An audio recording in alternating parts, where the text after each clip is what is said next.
I've been a delivery driver for a construction materials company for many years, and my job often takes me through the remote rural areas of the western United States. Long, desolate roads are nothing new to me, but there was one nighttime trip through Nevada that I will never forget. It was a chilly autumn night, and I was on my way back after a delivery to a small town near the Utah border. That night, the road ahead seemed to stretch on forever, with only the occasional distant headlights from other vehicles. I had been driving for hours, and although I was used to the solitude of these roads, something about this night made me feel uneasy. A few miles back, I had noticed a small pickup truck on the side of the road. It looked broken down, and I saw that its rear right tire seemed to be flat. However, I didn't stop to check, thinking they had probably called for roadside assistance. As I continued driving along a narrow, dark road, I came across an old SUV parked next to an abandoned barn. In the glow of my headlights, I saw a man lying on the ground, struggling with something behind the vehicle. From a distance, I couldn't tell if he was changing a tire or not, but the sight reminded me of the pickup truck I had passed earlier. This time, I decided to stop and turn back to check. I pulled into a small lane to turn my truck around and drove back toward the SUV. However, before I could reach it, the SUV sped past me at high speed, as if the driver was trying to get away. A sense of dread washed over me, but I still decided to go back to the spot where I had first seen the SUV.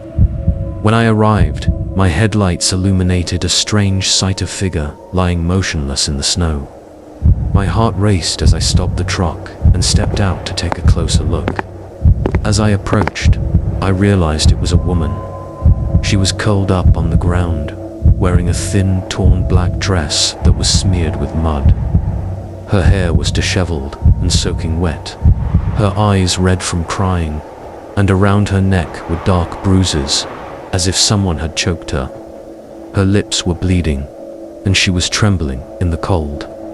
Without thinking, I helped her up and guided her into the warmth of my truck. I turned on the heater and handed her my jacket. She stayed silent, her eyes filled with fear and emptiness. After giving her a bottle of water, I immediately called 911 to report the situation. While waiting for the police, she began to shiver and whispered a few words, but they were too faint for me to hear clearly. The only thing I caught was, "He'll come back."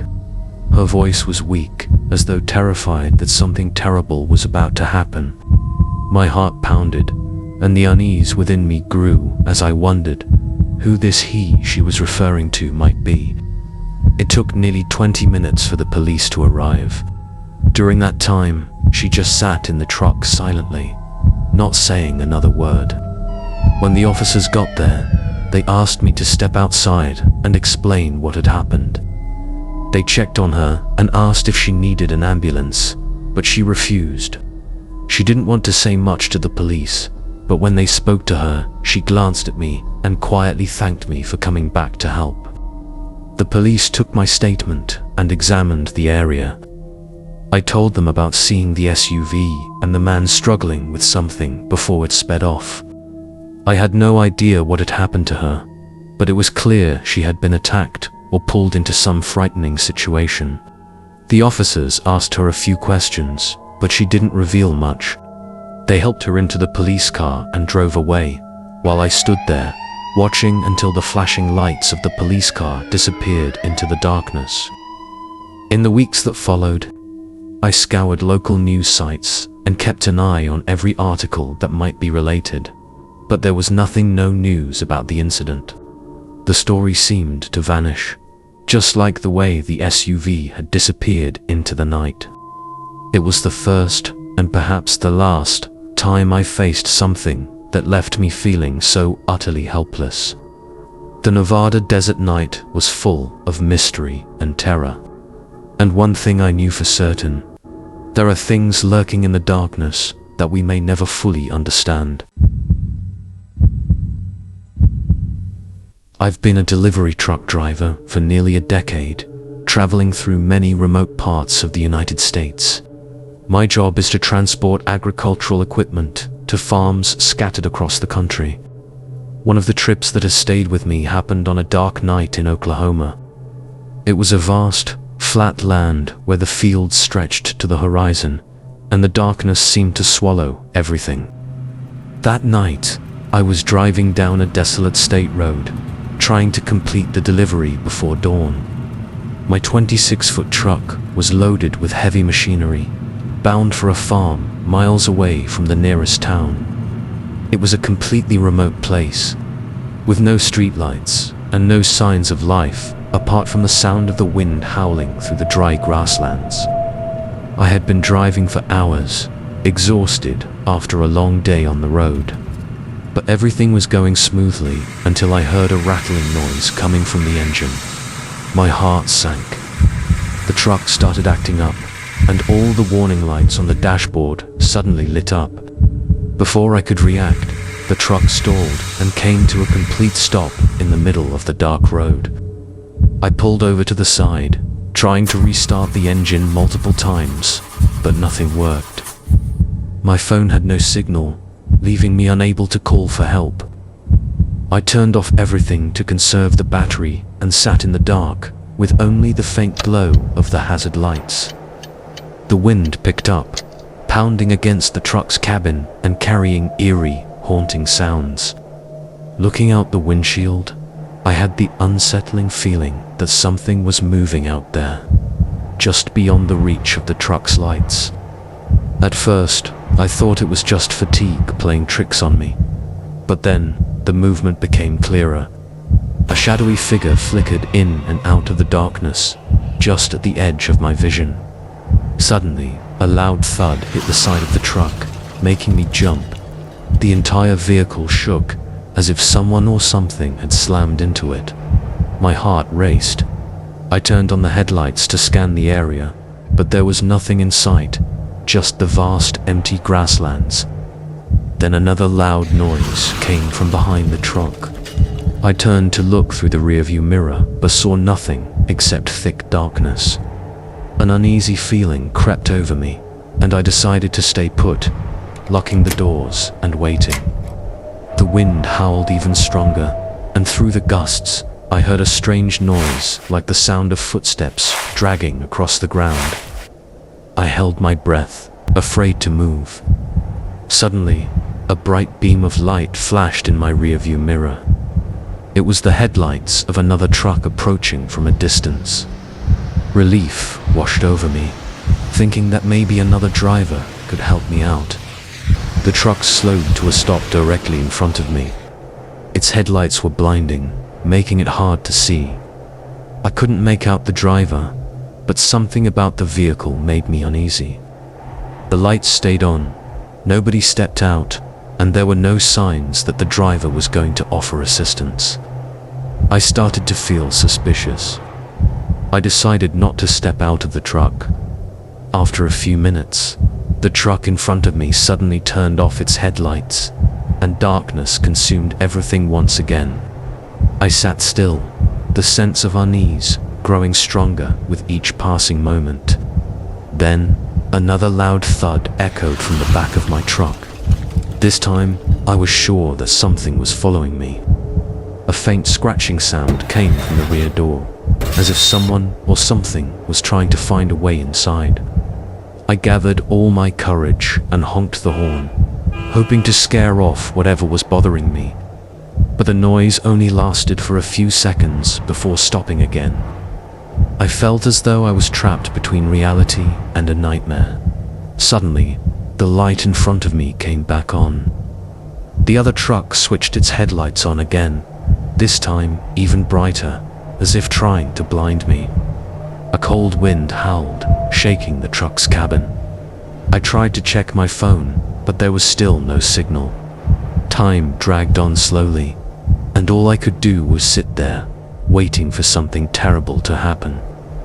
Finally, after what felt like an eternity, the truck in front of me began to move. It passed by slowly, revealing no sign of the driver or any indication that it ever intended to stop and help. I sat there for a long time, my heart pounding, trying to make sense of what had just happened. After I was certain the truck had gone far enough, I decided to step out and inspect my own vehicle.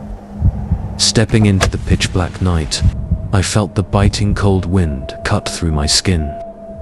I walked round to the back of the truck and, to my horror, noticed deep scratch marks on the rear door long. Jagged scratches, as if something had tried to open the door from the outside. I didn't dare stay any longer. I hurried back into the truck, locked the doors, and waited for the mechanic to arrive. When daylight finally broke, they showed up at last. The mechanic checked my truck, fixed the engine, and got it running again. But when I asked him about the scratch marks, he simply shrugged and said it was probably from branches or bushes. But I knew better. Those scratches couldn't have been made by branches, and the loud thud against the side of the truck definitely wasn't caused by the wind. I don't know exactly what happened that night out on the Oklahoma plains, but I know one thing for sure: I'll never stop in a remote place at night again. Whatever lurks in the darkness, sometimes it's best left undisturbed. I work for a frozen food supply company, frequently driving trucks through the remote areas of the United States. There was one memorable trip that happened on a summer night in the Texas Panhandle, a place where there's nothing but vast fields, not a tree or house in sight. This trip turned an ordinary night into a nightmare I will never forget. That day, I was transporting a shipment of frozen food to a cold storage facility in northern New Mexico. The cargo was crucial and had to be delivered before dawn to avoid spoilage. By the time I began my journey, night had already fallen. I drove down desolate roads that stretched for miles, with not a soul in sight. The Texas Panhandle is the kind of place where you can see the road ahead for miles. And that night, aside from the headlights of my truck, everything was swallowed by pitch-black darkness. Around 1 a.m., fatigue started creeping in. I was used to the drowsiness that comes with long-distance driving, so I tried to stay awake by turning up the radio and rolling down the windows to let the breeze hit me.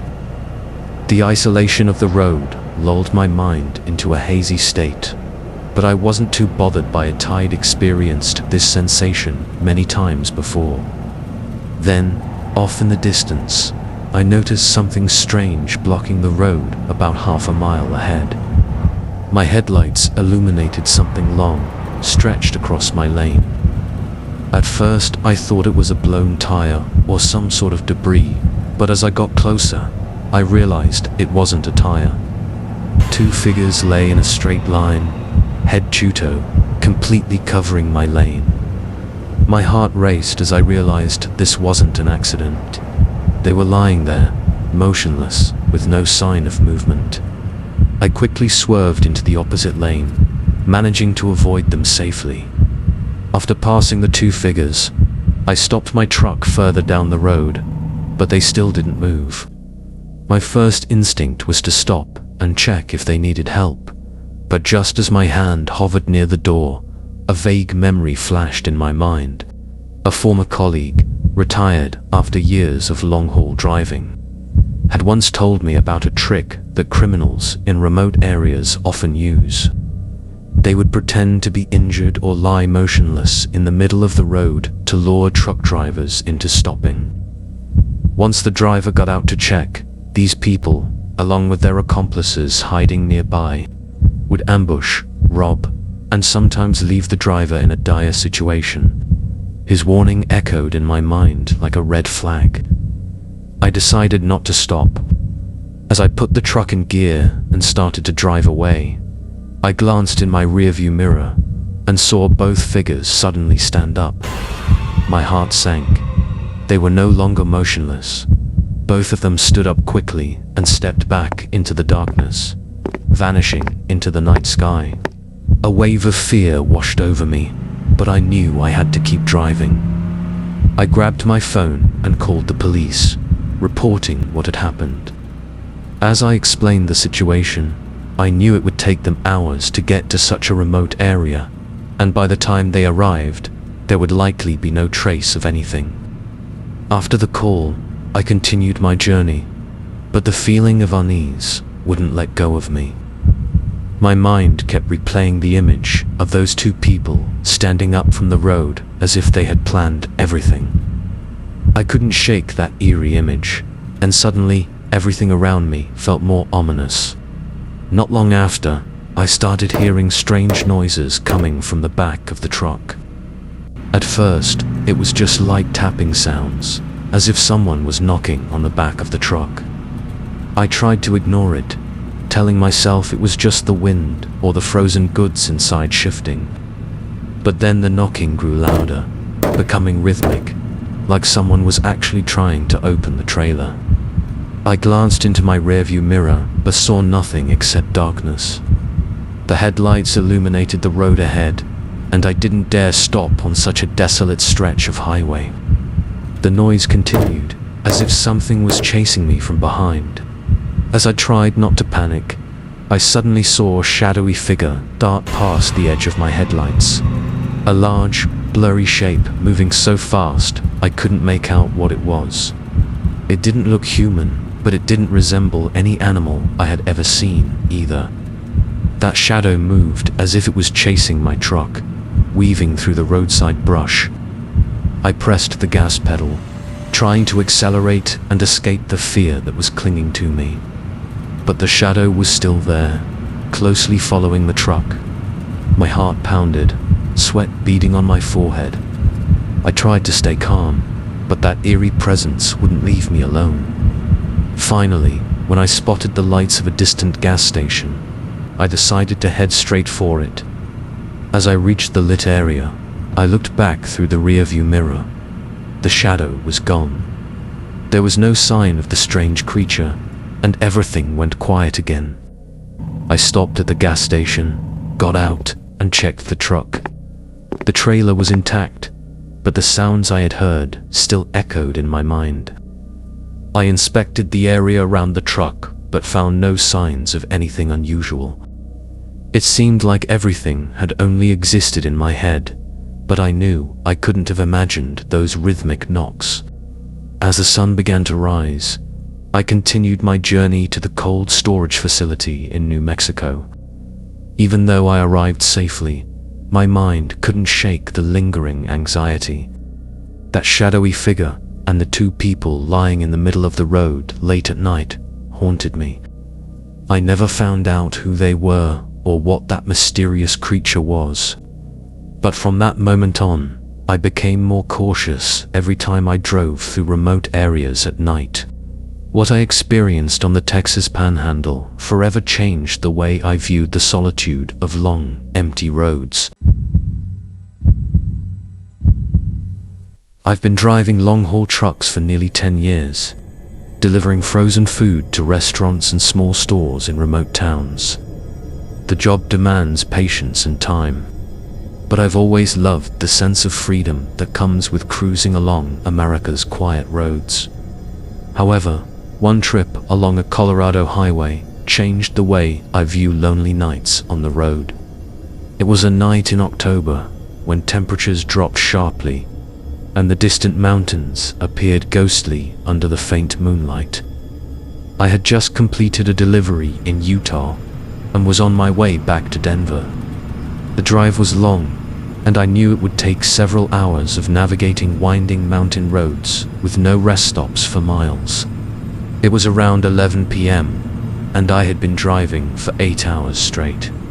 Fatigue started creeping in, and I knew I needed to stop and rest.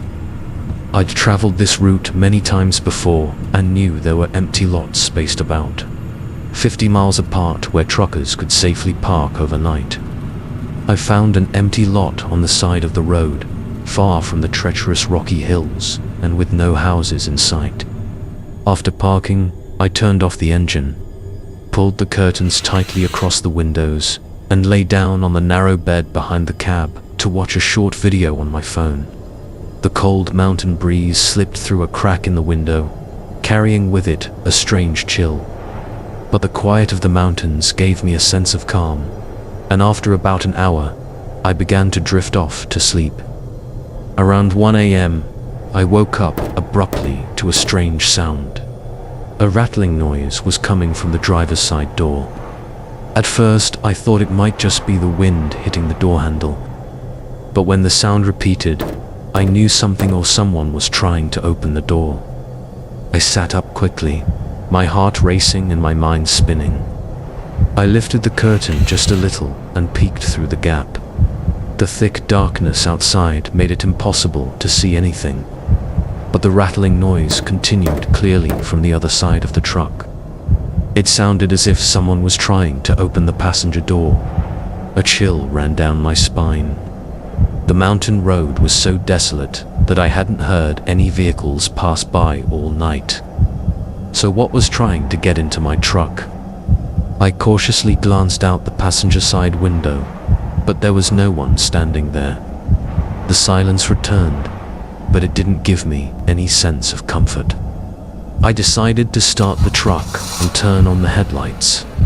The powerful beams illuminated the empty surroundings, but I didn't see anyone or anything.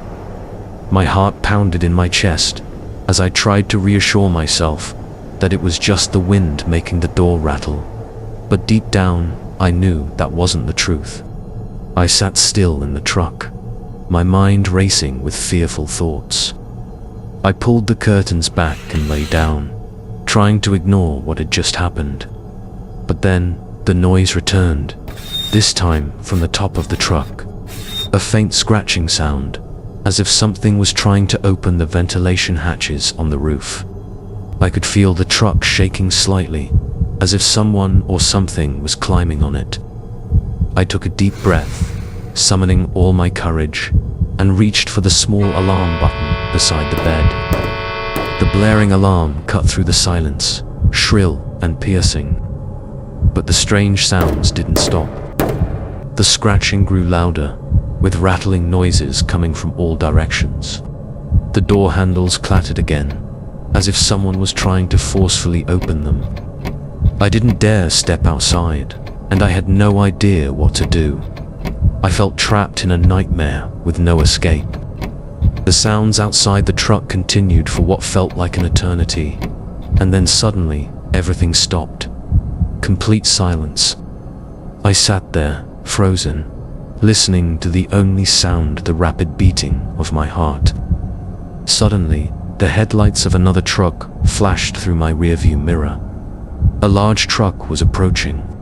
The rumbling of its engine broke the eerie silence, and it passed me in an instant, leaving me with a growing sense of unease and a vague, lingering fear. For hours afterward, I sat still, my eyes glued to the windows, waiting for anything to return. But nothing came back. As dawn began to break, the faint sunlight filtering through the distant hills, I finally gathered the courage to step out of the truck and check. There was no visible damage to the truck, no signs of intrusion or tampering. I took a deep breath, trying to convince myself it had all been my imagination. But as I walked round to the passenger side window, my heart nearly stopped. On the glass, I saw small handprints, like those of a child. The prints were clear in the daylight, smeared with dirt and arranged in rows, as if someone had been trying to open the door. A cold chill ran down my spine. Those handprints couldn't have belonged to anyone other than the creature that had tried to get into my truck all night long. I hurried back into the cab, started the engine, and drove away without looking back. For the rest of the drive to Denver, my mind was haunted by those tiny handprints. How could a child have appeared in the freezing desert of Colorado? And why were they trying to get into my truck in the dead of night? Though I never got answers to those questions. I knew one thing for certain. From now on, I would never stop in remote areas at night again. What happened that night will forever remain a terrifying mystery that I never want to explore further. In the summer of 2001, I had just turned 19, filled with energy and a desire for freedom. With an old backpack and worn-out shoes, I decided to hitchhike from Albuquerque, New Mexico, to Tucson, Arizona. I had heard much about the majestic landscapes of the American Southwest and wanted to see the vast desert with my own eyes. However, nothing could have prepared me for what I would experience during that fateful journey. It was getting dark as I stood by the roadside, trying to wave down a ride, but no one stopped. The highway was deserted, not a soul in sight, and the sky was gradually turning into a gloomy shade of purple. The desert stretched endlessly, with only a few hot, dry winds blowing through the barren bushes. I had been standing there for over an hour without seeing a single vehicle. Anxiety started to build up inside me. Finally, when the clock was nearing midnight, an old truck appeared in the distance, its headlights illuminating a long stretch of road ahead of me. It was the only glimmer of hope I had at that moment. The truck stopped right in front of me, its lights shining directly into my eyes, forcing me to shield my face with my hand. The man stepped out of the truck. He looked old, with gray hair and wrinkled skin, wearing a worn-out leather jacket that smelled of gasoline and cigarettes. Though he didn't say much at first, his cold gaze made me a bit wary. But I didn't have many options. With the empty expanse around me and no other vehicles in sight, I knew I would have to get into this truck if I didn't want to be stranded in the desert at night. "Need a ride?" he asked, his voice hoarse, as he opened the truck door. "Yes, thank you," I replied, and quickly climbed in. The inside of the truck was filled with the smell of old grease and cigarettes, just like its exterior. A sense of unease crept up on me, but I told myself it was just fatigue after a long day and the dim streetlights making me feel unsettled. The man didn't say much at first. He just drove, the headlights illuminating the long, seemingly endless road ahead. However, as we ventured deeper into the dark highway, he began to talk, and things started to get stranger little by little.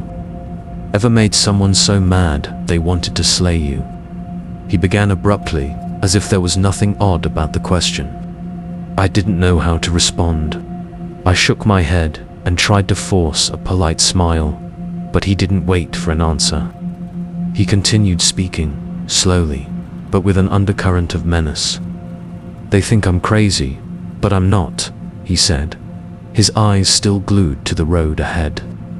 "I took care of a guy who messed with my family. Knocked him down, not slayed, but made sure he'd remember it forever." His voice lowered, but the strange, threatening tone sent a chill down my spine. The stories he told became more disturbing with each word. He started talking about times he had to deal with people who bothered him and his family. He said he wasn't afraid of anyone, and if necessary, he wouldn't hesitate to murder someone. I sat there in silence, unsure of what to say. Every instinct I had was screaming that something was wrong. I realized this man wasn't just a regular driver. He wasn't sticking to simple talk about life, but instead delving into thinly veiled threats that made me incredibly uneasy. There was no comfort left in this ride. Then he started talking about his son. His tone changed, from aggressive to affectionate, but that didn't make me feel any more at ease. "I love my boy more than anything. If anyone ever touches him, I'll make them pay, no matter who they are." His voice was so cold that it sent a shiver down my spine. I didn't know exactly what he meant, but at that moment, I felt as if I was being threatened. There we were, sitting in his dark truck, on a deserted desert road, with no one around. I realized that if he wanted to do anything to me, There would be nowhere for me to run. Suddenly, he turned fully toward me, no longer looking at the road ahead. He stared at me with wild eyes and said in a raspy voice, "If anyone hurts my boy, I'll slay them. I swear to God, I'll do it." At that moment, I knew I had to get out of that truck as soon as possible. It didn't matter how dark the night was, or that I might be stranded in the middle of the desert. All I knew was that if I stayed any longer, I might never be safe again. "Please, could you stop the truck?" I asked, trying to keep my voice as calm as possible. He looked at me for a long moment, a sinister smile spreading across his wrinkled face. "All right, kid. If you want to get out here, be my guest," he said, his voice eerily calm. He pulled over to the side of the road, and I quickly jumped out of the truck. As soon as my feet hit the ground, the massive truck roared to life and sped away, leaving me standing alone in the vast, dark desert. I stood there for a long while, my heart pounding, still reeling from the terrifying experience. The desert wind howled, kicking up dust that stung my face. There were no streetlights, no houses, only the darkness and the wind swirling around me. After a while, I found a small ditch by the roadside and decided to sit down, hoping to get some rest, but the fear still clung to me. I couldn't stop thinking about the threats that man had made, about the fury in his eyes when he spoke about his son. It felt like I had just escaped a dangerous situation that I didn't fully understand. Not long after, another truck appeared on the road. Its headlights illuminated the road ahead. The driver, this time an older man, pulled over and asked if I needed help. He had a deep, warm voice, and his wrinkled face exuded kindness. "I'll take you somewhere safe." "It's not safe out here," he said, and I didn't hesitate. I got into his truck, and the kind man drove me safely to Tucson. Along the way, he told me about his family and the grandchildren he adored. His words were like a soothing balm, helping me forget my fear for a little while.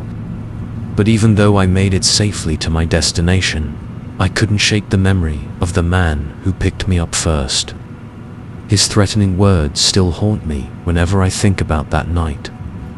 That experience taught me a valuable lesson. Not all drivers are trustworthy, and sometimes the greatest danger comes from those you least expect.